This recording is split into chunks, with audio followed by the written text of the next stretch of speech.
రాత్రి 10 గంటలకి అందరూ నిద్రపోతున్న సమయం. రోడ్లన్నీ ఖాళీగా, అంతా మబ్బుగా, వర్షం కురిసేలా ఉంది. అప్పుడే రియా ఆఫీస్లో లేట్ అవ్వడంతో ఒకద్దే ఒంటరిగా తన రూమ్కి వస్తూ ఉంటుంది. అంతా నిశ్శబ్దంగా ఉంది. నక్కల అరుపులు తప్ప ఏ శబ్దమూ లేదు. అప్పుడే మెల్లగా ఉరుములతో కూడిన వర్షం మొదలయ్యింది. తను మెల్లగా రూమ్కి వచ్చేసింది.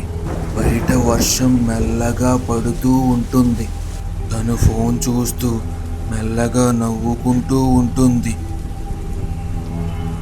కాసేపటికి తనకి నిద్ర వచ్చేస్తూ ఉండడంతో పడుకోవాలి అనుకుంటుంది.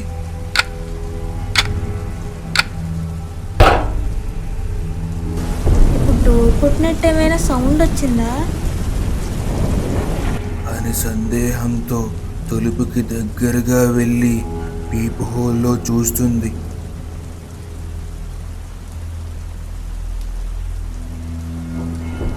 బయటంతా ఖాళీగా నిశ్శబ్దంగా ఉంది.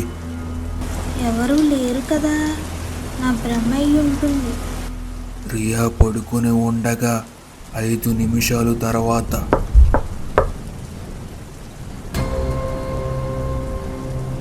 ఎవరు? ఈ మధ్యరాత్రి ఏంటిది? ఎవరూ మాట్లాడరు. రియా మెల్లగా తలుపు దగ్గరికి వెళ్తుంది. ఇందాక ఇలానే అనిపించింది. ఒకసారి వెళ్ళి డోర్ తీసి చూస్తే తెలుస్తుంది.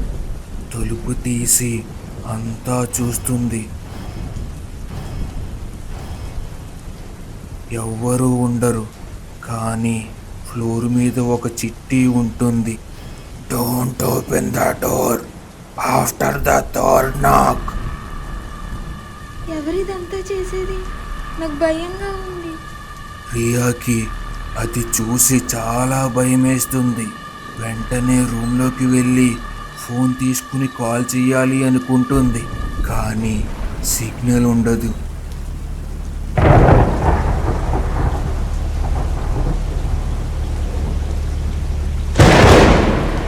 రియా కంగారుగా బెడ్రూమ్ డోర్ క్లోజ్ చేసి దానికి అడ్డుగా కుర్చీ పెట్టేసి వెళ్ళి నిశ్శబ్దంగా మంచం మీద కూర్చుంటుంది. రియాకి భయం ఎక్కువైపోతుంది. ఏం చెయ్యాలి అని అస్సలు అర్థమవదు.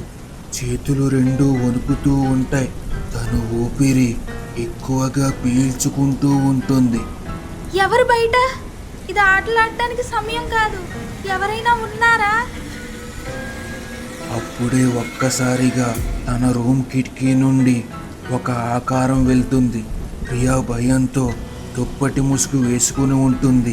తన పక్కనే ఒక టార్చ్ లైట్ పెట్టుకుంటుంది. అప్పటి వరకు వస్తున్న వర్షం అలాగే ఉరుముల శబ్దాలు ఏమీ రావట్లేదు. అంతా ఒక్కసారిగా నిశ్శబ్దమైపోతుంది.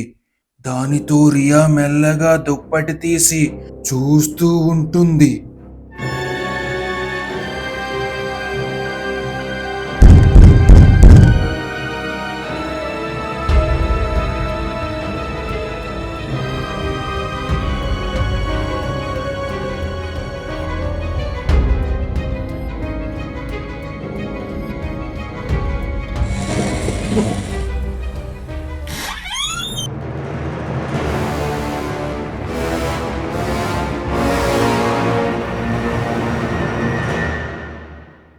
ఇక్కడ నుండి వెళ్ళిపో.